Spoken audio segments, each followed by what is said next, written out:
The silent Exodus ambassador Chen Wei adjusted his formal robes one final time, before entering the Grand Assembly of the Galactic Confederation. The massive crystalline dome stretched above him, filtering starlight from 3 different suns through its prismatic walls. Around him, delegates from 72 species filled the amphitheater, their forms ranging from the ethereal lumini who existed as living plasma to the stone-like Gorvath whose thoughts moved as slowly as tectonic plates. Chen had served here for 5 years, working tirelessly to strengthen the bonds between humanity and their galactic neighbors. Today, something felt different. The usual greetings and casual conversations were absent. Instead, hostile glances and whispered conversations followed him as he made his way to the human delegation's platform.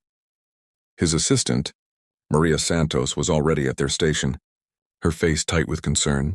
She had been monitoring communications all morning, and the patterns were troubling. The Zerathi delegation had canceled 3 scheduled meetings without explanation.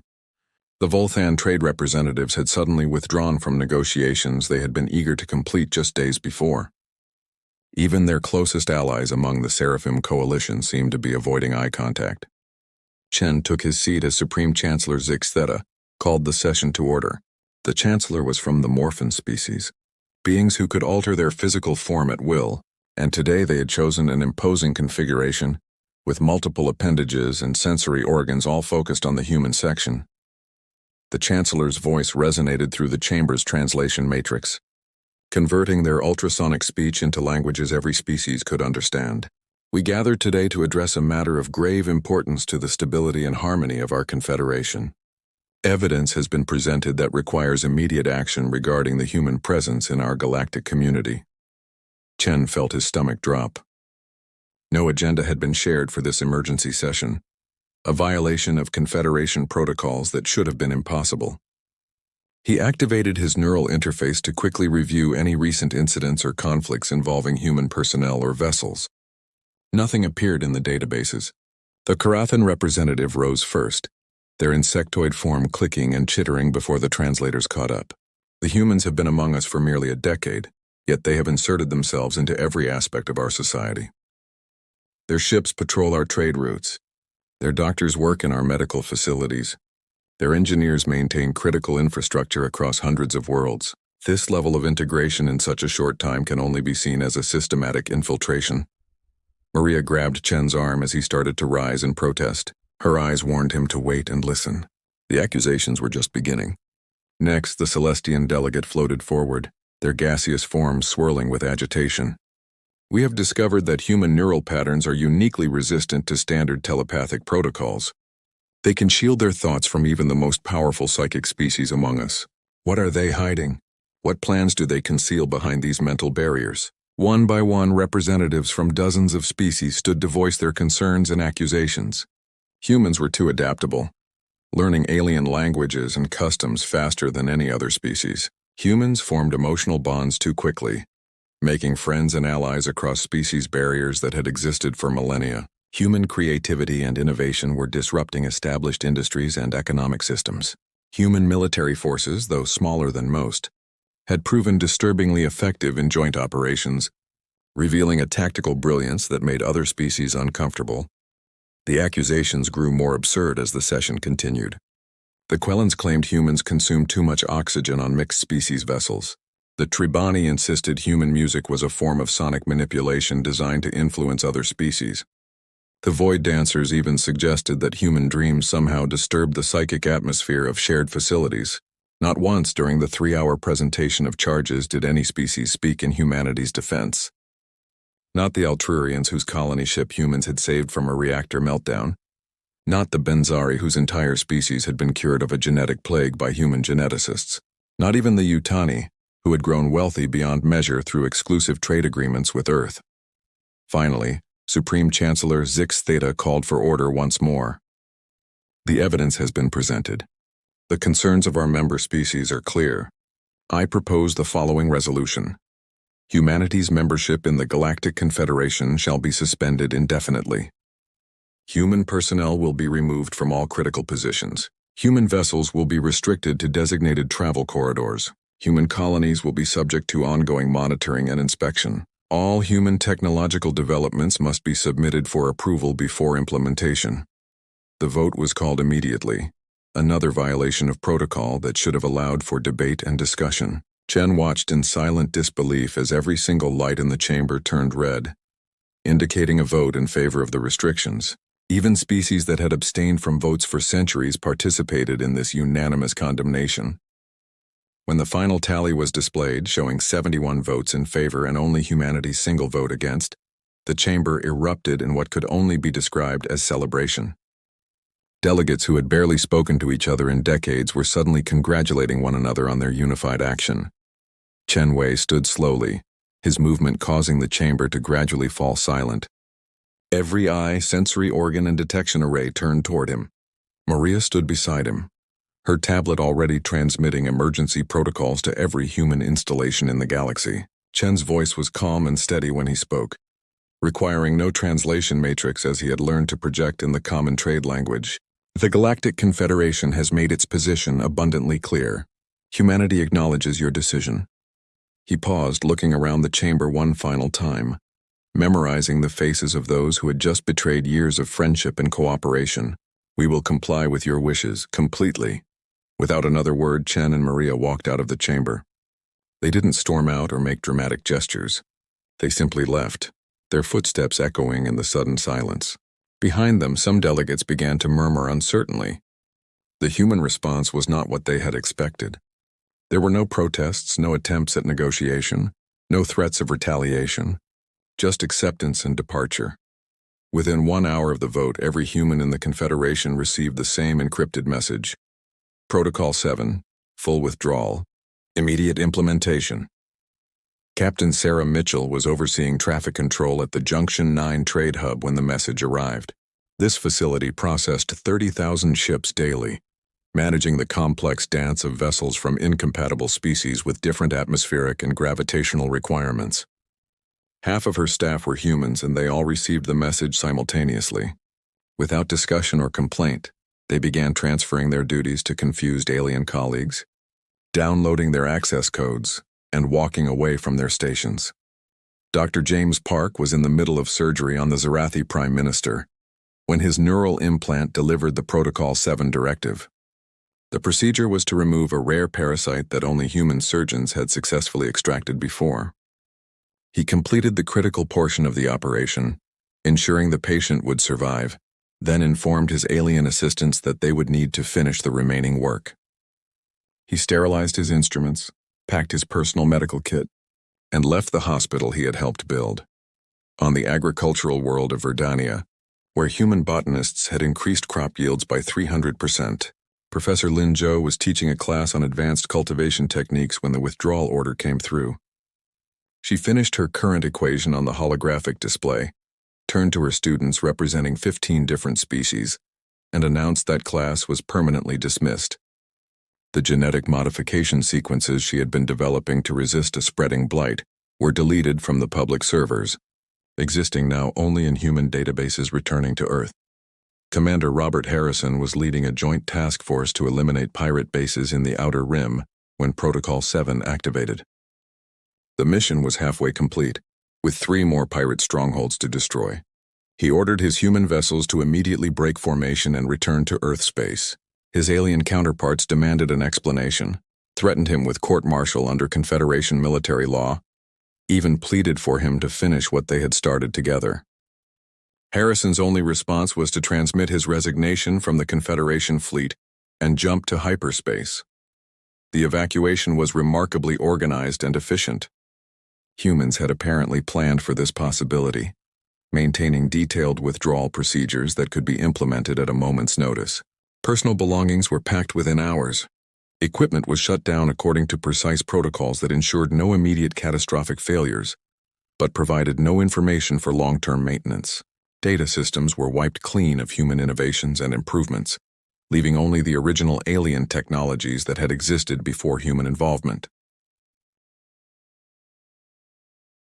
On space stations across the galaxy, human workers simply stopped showing up for their shifts. They didn't resign or provide notice. They just disappeared into the crowds of departing ships. Human-owned businesses closed their doors without explanation. canceling all contracts and refunding payments for unfulfilled orders. The entire human trading fleet, comprising thousands of vessels, began converging on Earth space in a mass exodus that clogged hyperspace lanes for days.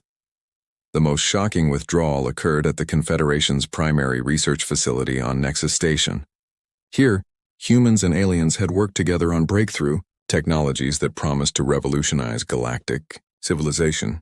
Dr. Amanda Foster had been leading a team developing a cure for the quantum plague that affected silicon-based life forms. She was 3 days away from final trials when the evacuation order arrived. She secured all research data in encrypted human servers, destroyed all physical samples, and walked away from 5 years of dedicated work. Her alien colleagues begged her to at least leave them her notes, warning that billions of lives hung in the balance. Foster's response was silence. Within 72 hours, the human presence in the Galactic Confederation had vanished completely. 10 years of integration, cooperation, and friendship erased as if it had never existed. The only traces left behind were empty quarters, abandoned workstations, and the echoing silence of facilities that had once bustled with human energy and innovation. The price of arrogance. The first system failures began within a week of the human exodus. On the trading station at Kepler Junction, the atmospheric processors started making an odd whistling sound. The Vulcan engineers assured everyone it was just a minor calibration issue, nothing to worry about. They had observed human technicians performing maintenance countless times. How difficult could it be? By the third day, the whistling had become a shriek, and by the fifth day, the processors failed completely. The station had to be evacuated, causing a backup in the shipping lanes that rippled across 3 sectors. Similar failures began cascading throughout Confederation space. Navigation beacons that humans had calibrated started drifting out of position, causing ships to emerge from hyperspace in dangerous locations. Communication relays that humans had maintained began dropping connections, leaving entire colonies isolated from the broader galaxy. Power grids that had been upgraded with human efficiency protocols reverted to their original configurations, causing rolling blackouts on dozens of worlds. The high command of the Confederation military discovered that their tactical analysis systems had become almost useless. Human strategists had been integral to planning operations. Their unique ability to think creatively and adapt quickly had been incorporated into every major military doctrine. Without them, the Confederation forces found themselves unable to respond effectively to even minor threats. Pirates who had been hiding in fear of human patrol ships began emerging from the shadows, striking at vulnerable cargo vessels and isolated colonies. But the true crisis began on Zerath Prime, the homeworld of one of the Confederation's most influential species. A new disease appeared in their capital city, spreading through the population with terrifying speed. The infection caused crystalline growths to form in the respiratory systems of the Zerathi, slowly suffocating them from within. Their own doctors were baffled. The disease didn't respond to any conventional treatments, and it seemed to mutate faster than they could develop countermeasures. Chancellor Zix Theta convened an emergency session of the Confederation Council. The same chamber that had celebrated humanity's restriction just 2 weeks earlier now felt heavy with dread. The Carathan representative, who had been so eager to accuse humans of infiltration, now looked haggard and desperate. 17 of our hive clusters have gone dark. Without human communication technicians, we cannot reach them. They could be dying and we wouldn't even know. The Celestian delegate's gaseous form had turned a sickly yellow color, indicating extreme distress. Our attempts to reverse engineer human atmospheric processing improvements have failed catastrophically. 3 of our cloud cities have had to be abandoned. The economic losses are incalculable. Every species had similar stories. The Quellans admitted that human oxygen consumption had actually been improving the atmospheric balance on their ships, preventing the buildup of toxic gases they hadn't even known were accumulating. The Tribani discovered that human music had been unconsciously helping them regulate their biorhythms, and without it, their sleep cycles were becoming dangerously disrupted. The Void Dancers found that human dreams had actually been stabilizing the psychic environment, and now their facilities were plagued with nightmarish thought echoes that made work impossible. Supreme Chancellor Zix Theta had changed their form multiple times during the session, a sign of extreme agitation among the morphin species. We must reach out to the humans. Explain that the vote was a mistake. Offer them full membership restoration, perhaps even seats on the High Council. The attempt to contact Earth began immediately. Diplomatic messages were sent through every available channel. The Confederation's most skilled negotiators prepared elaborate apologies and generous offers. Trade representatives assembled packages of resources and technologies that humanity had previously requested. Military leaders authorized the sharing of classified strategic data as a show of good faith. Every message was met with the same response: automated systems acknowledging receipt but providing no reply. Ambassador Vexneal of the Seraphim Coalition, once considered humanity's closest ally in the Confederation, personally traveled to the Sol System's border. His ship was stopped at the edge of human space by an automated defense platform. The message it transmitted was simple and unequivocal. Human space is closed to Confederation vessels. Do not attempt to proceed further. Vexneal tried everything. He broadcast personal messages to human friends he had known for years. He transmitted the Confederation's formal apology and offers of restoration. He even attempted to send a distress signal, hoping to trigger human rescue protocols. Nothing worked. The humans had erected an impenetrable wall of silence around their civilization. Back on Zerath Prime, the plague had spread to 40% of the population. Their entire medical system was collapsing under the strain. In desperation, they began broadcasting unencrypted pleas for help, hoping some human ship might be monitoring and take pity on them. The broadcast continued for days, becoming increasingly desperate, but no response came. The Confederation's economic system, already strained by the loss of human trade routes and financial expertise, began to completely unravel. The Benzari, who had grown wealthy through human partnerships, saw their entire economy collapse in a matter of days. Their currency became worthless. Their trade agreements were suddenly void, and the human technologies they had been reselling to other species were no longer available. Food shortages began appearing on worlds that had depended on human agricultural innovations. The techniques seemed simple enough, but alien farmers discovered that humans had been making countless small adjustments based on intuition and experience that couldn't be replicated by following written procedures. Crops failed, livestock died, and hydroponic systems produced food that was barely edible. The security situation deteriorated rapidly. 3 different border conflicts erupted simultaneously. Conflicts that human mediators had been managing through careful negotiation and strategic peacekeeping deployments. Without human intervention, these Cold Wars turned hot within days. The Confederation fleet, handicapped by the loss of human tactical expertise, could only watch helplessly as member species began attacking each other. A group of junior Confederation officials, led by the young Altrurian diplomat Zaranel, attempted one final desperate measure. They compiled a comprehensive record of everything the Confederation had lost with humanity's departure. The list was staggering. Medical breakthroughs that had saved billions of lives, agricultural techniques that had ended famines, communication technologies that had united disparate species, military strategies that had ended wars, economic systems that had brought prosperity, and countless small innovations that had improved daily life for every species in the Confederation. This record was broadcast continuously toward Earth, along with personal messages from aliens whose lives had been saved by human intervention. Former patients thanked human doctors. Refugees thanked human peacekeepers. Students thanked human teachers. The messages numbered in the millions, a chorus of gratitude and regret echoing across the void. But Earth remained silent. 6 months after the vote that had expelled humanity from the Galactic Confederation, Supreme Chancellor Zixatheta stood in the same crystal chamber where it had all begun. The attendance was sparse. Many representatives were dealing with crises on their homeworlds. Those who remained looked exhausted and defeated. The Chancellor's form had stabilized into something small and humble, a far cry from the imposing figure they had presented during humanity's judgment.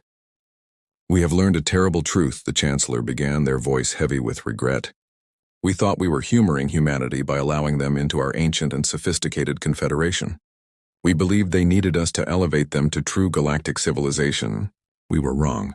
It was humanity that was elevating us. They didn't just bring their technologies and skills. They brought something far more valuable: their perspective, their creativity, their adaptability, and most importantly, their willingness to help others regardless of species or political affiliation. The chamber was silent. No one disputed the Chancellor's words because the evidence was overwhelming. Every corner of Confederation space bore the scars of humanity's absence. Empty hospitals that couldn't function without human doctors, silent factories that couldn't operate without human engineers, chaotic battlefields that couldn't be controlled without human strategists. The Karathan representative, who had led the charge against humanity, performed a ritual gesture of ultimate shame among their species, removing their ceremonial cape and placing it on the ground. We drove away our greatest friends because we feared what we didn't understand. We saw their rapid integration as infiltration when it was simply enthusiasm. We saw their mental privacy as deception when it was merely individuality. We saw their influence as manipulation when it was genuine helpfulness. One by one, other representatives performed their own species' gestures of regret and shame, but their contrition meant nothing to the empty seats where the human delegation had once sat. The Confederation had learned that some mistakes couldn't be undone with apologies or promises. Some bridges once burned could never be rebuilt. As the session ended and the representatives departed to face their struggling worlds, a final message appeared on the chamber's main display. It wasn't from Earth or any human government. It was the last line from Ambassador Chen Wei's personal log, uploaded to the Confederation database before his departure. Trust once broken leaves scars that even time cannot heal. We came to you with open hearts and willing hands. You chose fear over friendship. Now you must live with that choice as we will live with ours. Farewell. The lights in the chamber dimmed, leaving the alien delegates in a darkness that seemed to mirror the void left by humanity's absence. Outside, the stars continued to shine, but somehow they seemed colder and more distant than before. The galaxy had learned the price of arrogance, but the lesson had come too late. Humanity had left without a word, and their silence spoke louder than any condemnation ever could.